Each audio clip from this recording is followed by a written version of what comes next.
झंडेला तय फसावे वो माया मायापन घुमावे दुरा उडावाथच गली खोर मा कोणोला तय नहीं डरावे साव गाँव बसत के जमुरिया लड़वावे गोरिया बे वो महली के बाजार मा गदर मचावे रानिया बे रे महली के बाजार मा गदर मचावे के झंडला तय फसावे वो माया मायापन घुमावे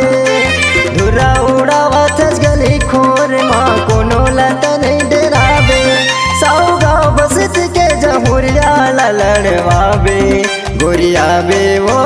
महली के बाजार मा गदर मचावे रानिया बे रे महली के बाजार मा गदर मचावे।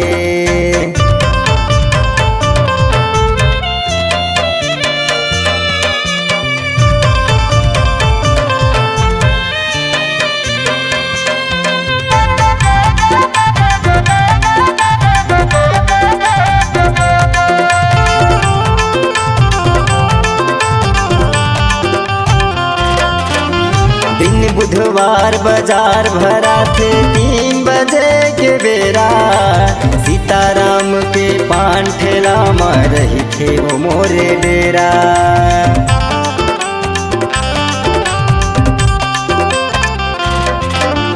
राहुल मिलन तोला दुर्गेश होटल मा खवा ही गरम समोसा अमन राकेश प्रकाश गजू के झन करे बेते भरोसा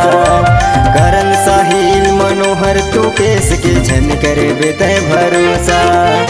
राकेश तन्नू बड़ा दिल वाला दोनों है परम हितवा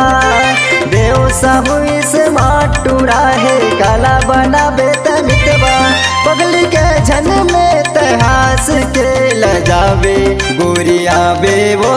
महली के बाजार मा गदर मचावे रानिया बे रे महली के बाजार मा गदर मचावे।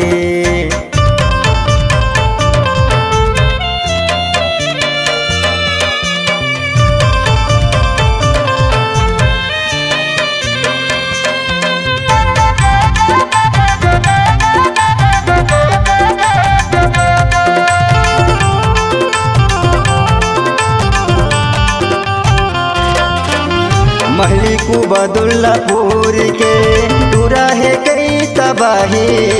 सूरजपुरा महका बघर के मोहनी तोला खवाही